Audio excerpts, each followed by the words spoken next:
Hey guys, in this video I would like to show you something that I am very excited about. It's the EMAX Tinyhawk Ready to Fly kit. It comes with everything you need to start flying FPV. If this lives up to my expectations, the entry into the FPV hobby has never been easier and cheaper. A big thank you to Banggood at this point for providing me with this kit. A link to the kit may be found down in the description. The kit comes in a sturdy carrying case. It was shipped to me like this, without any box, just the usual black plastic bag with the carrying case inside. If it survived shipping from China, it should survive any abuse you put it through. Let's first get a quick overview of what's in the case. The kit contains FPV goggles, a battery case for the goggles with 18650 battery and a USB cable for charging. Further, it contains a gamepad style transmitter, again with 18650 battery and another USB cable for charging. Of course, it also contains the star of the show, the Tinyhawk itself, with one battery and a USB battery charger from which you can charge 6 1S high voltage batteries. The kit also contains a set of spare props, some stickers, a small screwdriver, some spare screws and a quick start manual. The goggles come with two linear stick antennas. You should adjust them in 90 degrees to each other to get the best performance. They do not have receiver diversity, but antenna diversity instead. The goggles are powered from a battery pack consisting of an 8650 battery. The battery pack is not too heavy and is neatly tucked away in the back of the head strap. The battery pack itself can be charged via USB. When fully charged, it will power the goggles for a little bit over 2 hours. The first indicator that the battery is going flat is that the fan will stop spinning and the battery symbol in the upper right corner of the screen starts to blink. At this point, I would recommend to change the battery. The goggles do not have a battery discharge protection, thus letting the goggles lie around unattended may over-discharge the battery. The head strap is adjustable in length and width and even fits my rather big head. Unfortunately, I encounter light leakage on the sides and from the nose cutout. To stop the light leakage from the sides, it is enough to wear a hoodie. The goggles are definitely designed for smaller faces. They fit my girlfriend perfectly and should also be a great fit for children. Nonetheless, I can position them in such a way that I have a perfect view of the screen and they still fit comfortably. Although it is a boxed goggle, you will have a hard time to fit your glasses into it, but it has an adjustable Fresnel lens to help you get the screen in focus. It works well for me, but your mileage may vary. The goggles are operated with 4 buttons. On the left side you have the menu and auto search button. In the menu you can change various screen settings: brightness, contrast, saturation and language. You press the menu button to switch between the options and you use the frequency and channel buttons on the right side of the goggles to increase or decrease the value. I did not feel the need to change anything in here, but you can do this comfortably while wearing your goggles. The screen has a resolution of 480 by 272 pixels and I was expecting to see every pixel, but that was not the case. To be honest, I was pretty surprised by the quality and clearness of the screen. I recorded it with the GoPro Session 5 so you could have a look for yourself. When you press the auto search button on the left, the goggle will scan for a signal and lock onto the strongest one it finds. Another nice feature is that the goggle will stay on the last frequency you have set it to between power cycles. This means you will not have to set your frequency each and every time you power on your goggles. On the right side you have a band and channel button. This allows you to switch bands and channels manually. In the OSD of the goggles, the band, channel and actual frequency are shown in the top left corner. Although this being a nice feature, I would prefer if this information went away after a couple of seconds of not touching any buttons. Unfortunately it does not and I do not see a way to disable it. On the other hand, it should not really distract you during the flight. At least it did not distract me. The goggles also come with an integrated fan. This fan is always on and helps the goggles not to fog up. The weight of the goggles inclusive the battery pack is around 400 grams. It would have really been awesome if the goggles had an integrated DVR. Except for that and the rather small size, those are the only two criticisms I have. And the size might not even be a problem for you. Next up is the transmitter. It is very much gamepad shaped with 2 thumbsticks. It fits well in my hand and has some weight to it. It does not feel cheap at all. The gimbals have quite some tension but move very smoothly.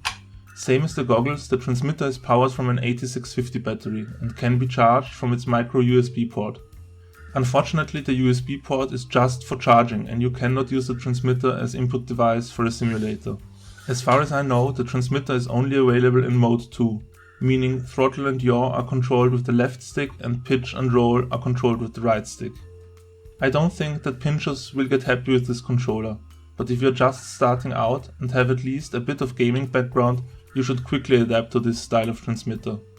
The transmitter is switched on by pressing the button in its center. It has two 3-position switches, one on each side. The left switch in center position enables the D-shot beacon and arms the copter in top position. The right one switches between modes. The lowest position is angle mode, the center position is horizon mode, where you can make rolls and flips with full stick deflection, although I would not recommend this mode because I find it confusing, and the top position is acro mode. In angle and horizon mode, the angle is limited to 20 degrees, meaning you cannot pitch or roll more than 20 degrees. This limits your movement a lot, but also allows beginners to get hold of the controls without going too fast. Of course, this can be adjusted in better flight to your liking. As a beginner, you should start with the right stick in the bottom position. I am not a big fan of horizon mode and think that you should switch to acro as soon as you feel comfortable in angle mode. Further, the transmitter has trims for all 4 axes, so should you drift in angle mode, you can use the trims to counteract the drift. And now to the star of the show, the Tinyhawk itself. It comes with 08-025 motors with 15,000 kV and a rather unusual way of mounting the props. Most of the props we use in the hobby are puller props mounted on the top of the motors. In this case we have pusher props and they are mounted on the bottom of the motors. The included 3-blade props are not good for turtle mode, meaning that you will have a hard time flipping over after a crash. But there is a newer 4-blade version that allows you to flip over after a crash without any problems. I'll put a link to them down in the description. The receiver is integrated into the board and uses the FrSky D8 protocol. So you can not only use the provided transmitter, but you can also bind the Tinyhawk to, for example, your Taranis. The Tinyhawk is powered from a 1S 450 mAh high voltage battery. Unfortunately, only one battery is provided, but the included charger is able to charge 6 1S high voltage batteries at once. I highly recommend to get additional batteries when you get this kit, as you can never have enough batteries, especially in this hobby, where you charge a battery for about an hour and use it up in under 5 minutes. High voltage just means that the batteries are charged to 4.35 volts instead of 4.2 volts. Make sure your batteries are rated for high voltage charging. The supplied charger charges the battery to exactly 4.35 volts. You cannot change that. But you have a switch where you can choose between 0.6 amps and 0.2 amps charging current. With the 450 mAh batteries you can set this to 0.6 amps and will thus be charging with slightly over 1C. Anything with lower capacity than that I would charge with 0.2 amps instead, just to be on the safe side. The Tinyhawk comes flashed with Betaflight 3.5.1 and the settings are pretty good and beginner friendly. Dynamic filters and air mode are enabled by default. The rates are rather low with 400 degrees per second on yaw, roll and pitch.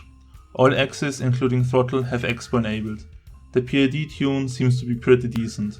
Loop rate and gyro refresh rate are both set to 8K. D-Shot 600 is enabled by default. The video transmitter is limited to 25 mW and has a linear antenna. The camera angle is fixed and might be a little bit too steep for precise indoor flying, but the camera's quality is pretty decent. To set up your Tinyhawk, power up the goggles. Power up the transmitter. Put both switchers in their bottom position and make sure that the throttle stick is in its lowest position. Now insert the battery into the Tinyhawk's battery holder and connect the battery. On the goggles, press the auto search button to lock onto your frequency. If you have a preferred frequency, you can set it via smart audio. Access the on-screen menu by moving the throttle stick in center position and to the left and move the pitch stick forward. Now navigate to features. Select VTX TR and here you can choose the band and channel of your liking, but be careful. The Tinyhawk's video transmitter is CE and FCC compliant and will not broadcast on some frequencies. Those are listed in the manual. Some frequencies which are locked from the beginning may be unlocked, but even in the unlocked state there are a couple of frequencies that will simply not work. This is just a word of warning, since I managed to put the Tinyhawk into a frequency that it does not broadcast on and then had to use the button on the Tinyhawk's VTX to set it to some working frequency. At this point you are ready to go. Flip the left switch to the top position to arm the copter and take off. All in all, I'm very happy and surprised with the quality of all the components in this kit and would recommend it to everyone who wants to get into the hobby or wants to see if he likes FPV at all. Should you decide you like it, you can gradually improve your gear, get a new transmitter, get more models or different goggles. Should you not like it, you didn't waste a lot of money. The things I do not like about this kit or I think might need improving are the following. The missing DVR. That the camera angle is not adjustable. The prop form factor. You will basically have to buy the EMAX props and do not have a lot of variety for experiments. Generally, with the spare parts you will have to buy the original EMAX parts, since for example the flight controller has its own form factor, same as the camera and video transmitter. The size of the goggles. They could be a little bit wider for my taste. Just one battery, but that's not a deal breaker as you can find matching batteries for cheap. I will now leave you with some in-flight footage. If you have any questions, feel free to leave them in the comments down below. Also like and subscribe, I would really appreciate it.